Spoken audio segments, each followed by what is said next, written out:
नमस्कार दोस्तों, मैं हूं गौरव और आप देख रहे हैं टेक्नोलॉजिकल। आज इस वीडियो में हम बात करने वाले हैं लर्निंग डिसेबिलिटीज की, यानी अधिगम अक्षमताएं। आपको बता दूं कि इस टॉपिक के सभी नाम यदि आप इंग्लिश में याद करोगे तो आपको फायदा होगा, क्योंकि इसकी लगभग टर्म्स इंग्लिश में हैं, केवल 2 से 3 टर्म के नाम ही हिंदी में हैं। तो दोस्तों, सबसे पहले तो आपको बता देता हूं कि एग्जाम पर्सपेक्टिव से ये टॉपिक बहुत ही ज़्यादा इंपॉर्टेंट है। रीट, DSSB, KVS, CTET सभी टीचिंग एग्जाम्स में यहाँ से प्रश्न पूछ लिया जाता है। इसके लिए मैं आपको कहीं कहीं बीच बीच में कुछ ट्रिक्स भी बताता चलूँगा, जिस तरीके से मैंने इनको याद किया। सबसे पहले आपको बता देता हूँ कि डिसेबिलिटीज़ और डिजीज़ एक जैसी चीज़ नहीं होती। डिजीज़ होती हैं वो पूर्णतः खत्म हो सकती हैं, अच्छा ट्रीटमेंट लेने से डिजीज़ पूर्णतः खत्म हो सकती है, लेकिन डिसेबिलिटीज़ जो हैं वो वेरिएबल स्टेट्स में होती हैं, जिनको अलग अलग तरीके यूज़ करके कम किया जा सकता है, लेकिन जड़ से खत्म नहीं किया जा सकता। डिसेबिलिटीज जो होती हैं उनका होने का रीज़न क्या है? एक तो ये हेरिडिटरी होती हैं, बचपन से होती हैं, माँ बाप से बच्चे को मिल सकती हैं, या फिर जब बच्चा पैदा नहीं होता है उससे पहले भ्रूण बनता है वो, तो भ्रूण के अंदर यदि उसकी माताजी ड्रग्स लेती हैं, उसकी माँ ड्रग्स का सेवन करती है, तो ये डिसेबिलिटीज बच्चे में आ सकती हैं। तो इस टॉपिक को लंबा नहीं करेंगे, उतना ही पढ़ेंगे जिससे एग्जाम में क्वेश्चन आ जाएं। तो अंत तक हमारे साथ बने रहिए। अगर आप इस चैनल पर नए हैं तो चैनल को सब्सक्राइब करें और बेल आइकन को प्रेस करना ना भूलें, ताकि हर वीडियो की नोटिफिकेशन आपको मिलती रहे। तो चलिए शुरू करते हैं। सबसे पहले some common disabilities. Some common disabilities, कुछ सामान्य अक्षमताएं। उनमें कौन कौन सी अक्षमताएं अपन पढ़ेंगे, कौन सी डिसेबिलिटीज पढ़ेंगे? Dyslexia, dysgraphia, dyscalculia, dysmorphia, dyspraxia, aphasia, dystopia, ADHD और ASD, ऑटिज्म स्पेक्ट्रम डिसऑर्डर। तो इन सब के बारे में हम थोड़ा थोड़ा पढ़ेंगे, जितना अपना एग्जाम के आने लायक हो। ठीक है, तो सबसे पहले है डिसलेक्सिया। डिसलेक्सिया आपको बता दूं, ये रीडिंग डिसऑर्डर है। रीडिंग डिसऑर्डर मतलब पठन संबंधी विकार, पढ़ने से संबंधित प्रॉब्लम जो होती है बच्चों में वो।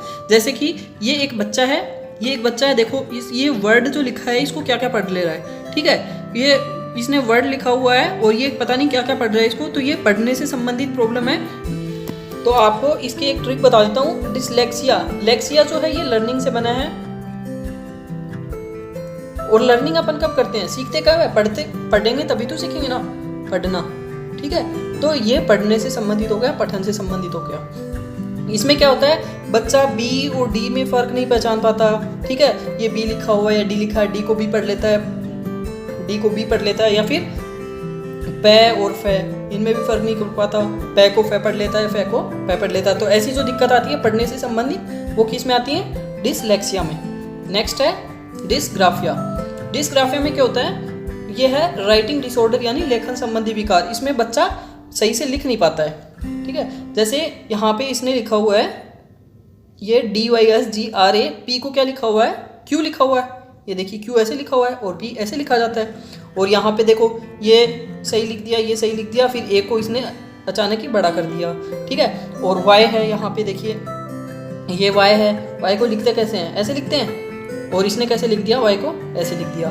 तो ये जो डिसऑर्डर है ये कौन सा हो गया? डिसग्राफिया, लिखने से संबंधित। अब इसकी ट्रिक बताता हूँ। ये देखो यहाँ पे डिसग्राफिया है, ग्राफ। आपको सबको पता है, ग्राफ आपने यूज भी लिया है। तो ग्राफ पेपर होता है। ग्राफ पेपर पे अपन क्या करते हैं? कुछ ड्रॉ करते हैं, कुछ लिखते हैं। ठीक है, कुछ ग्राफ बनाते हैं, कुछ लिखते हैं। तो ये क्या हो गया? लिखने से संबंधित हो गया। ग्राफ से याद रखना आपको, लिखने से संबंधित है। एक पिछले वाला जो था डिसलेक्सिया, इसका एक एग्जाम्पल और बता देता हूँ। तारे जमी पर जो मूवी देखी है आपने, उसमें जो बच्चा होता है उसको क्या है? पढ़ने में दिक्कत होती है। ठीक है, पढ़ने में दिक्कत होती है, तो वो डिसलेक्सिया होता है उसको। तारे जमी पर जो मूवी है उसमें उस बच्चे की, ये डिसग्राफिया हो गया। ये देखिए डिसग्राफिया में क्या क्या लिख दे रहा है? लिखने से संबंधित हो गई है ना, लिखने से संबंधित हो गई। अब है डिसकैलकुलिया। डिसकैलकुलिया है, ये है कैलकुलेटिंग डिसऑर्डर, यानी गणना संबंधी विकार।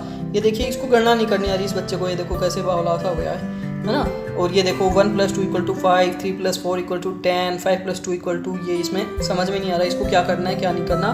तो कैलकुलिया किससे बना है? कैलकुलेशन से बना है, यानी कि कैलकुलेटिंग डिसऑर्डर हो गया, गणना से संबंधित, यानी कि बच्चे को गणना करना नहीं आता।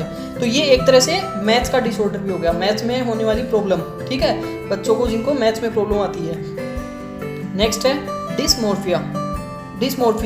इसमें क्या होता है? ये बॉडी शेप डिसऑर्डर है, शरीर के आकार का विकार, यानी कि शरीर का जो आकार है वो बच्चों को जिन बच्चों में डिस्मोर्फिया होता है उनको शरीर का आकार, वो खुद को देखते हैं या फिर किसी और को देखते हैं तो उनको आकार उसका अजीबोगरीब दिखाई देता है। जैसे ये एक लड़की है, ये डिस्मोर्फिया से ग्रसित है, तो इसको ये देखो, ये इतनी पतली है लेकिन ये मिरर में देख रही है तो इतनी मोटी दिखाई दे रही है खुद को। ये इतना छोटा सा है, ये इसको इतना बड़ा दिखाई दे रहा है या फिर इतना मोटा दिखाई दे रहा है। ठीक है, तो ये है शरीर के आकार का विकार यानी कि बॉडी शेप डिसऑर्डर। नेक्स्ट देखते हैं, नेक्स्ट में डिस्प्रेक्सिया।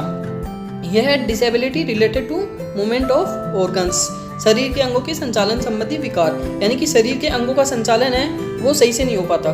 ठीक है, मूवमेंट और कोऑर्डिनेशन को वो एक साथ बना नहीं पाता। इसमें जैसे कि एक क्वेश्चन इसमें पूछ लिया गया था, एक बच्चा जो है वो अपनी सूखी लेसेस को बांध नहीं पाता। ठीक है, तो उसमें कौन सा आ जाएगा, डिस्प्रेक्सिया।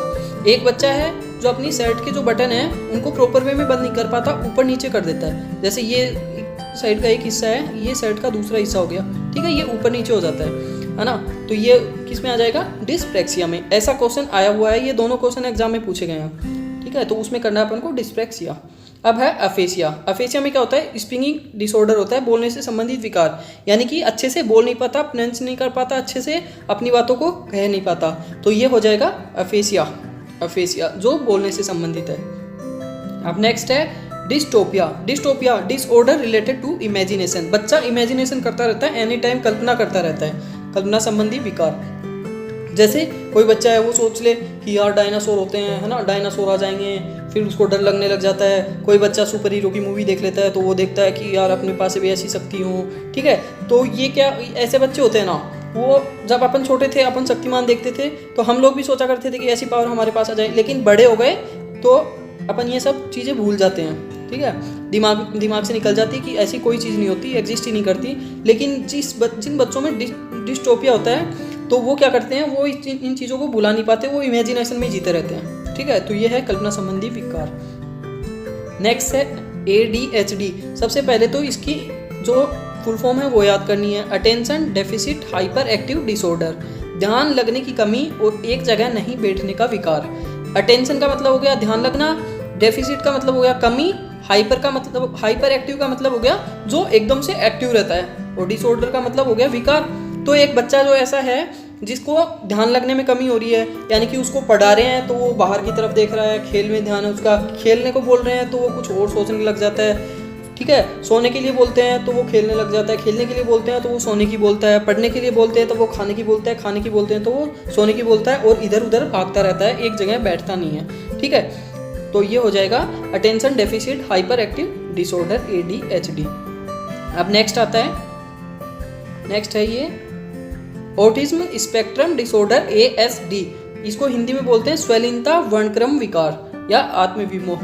तो इसको इंग्लिश में आपको याद रखना है, क्योंकि हिंदी में आप कंफ्यूज हो जाओगे। हिंदी में 2 से 3 नाम भी होते हैं, इनके अलावा भी कोई दूसरा नाम आ सकता है, इसलिए आपको इंग्लिश में तो आपको याद ही रखना है, चाहे हिंदी मीडियम का बच्चा हो चाहे इंग्लिश मीडियम का बच्चा हो।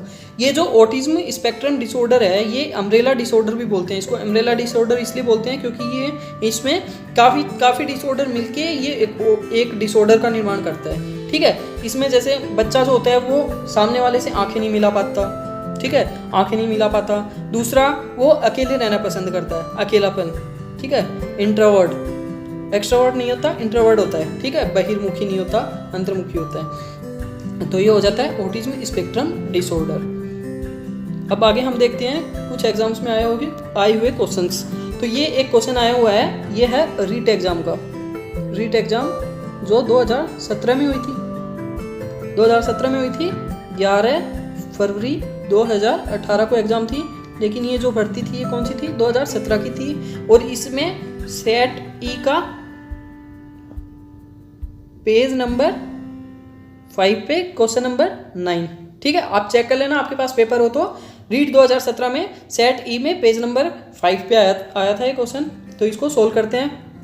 देखिए, a learning disability that involves difficulty in hand writing is called, या फिर हिंदी में पढ़ते हैं तो एक अधिगम विकलांगता जिसमें लिखावट में कठिनाई शामिल होती है। लिखावट के लिए मैंने आपको बता दिया था, लिखना किससे संबंधित है, ग्राफ पे क्या करते हैं अपन, लिखते हैं, ड्रॉ करते हैं, तो ये ग्राफ से संबंधित है। तो ग्राफ किस में आ गया, डिसलेक्सिया, डिसकैलकुलिया, डिसग्राफिया। तो ये अपना ऑप्शन राइट हो जाएगा, डिस्ग्राफिया। हिंदी में देख लीजिए डिसलेक्सिया, तो आपको मैंने बताया था कि इंग्लिश में याद रख लेना डिस्कैल्कुलिया, डिस्ग्राफिया, और ये ध्यान अभाव अति सक्रियता विकार, ये देखिए attention deficit hyper active disorder, ये मैंने बताया था आपको। इंग्लिश में तो एक ही नाम होता है, लेकिन हिंदी में कुछ कुछ बदल के दे देता है, तो इंग्लिश में आप याद रख लेना।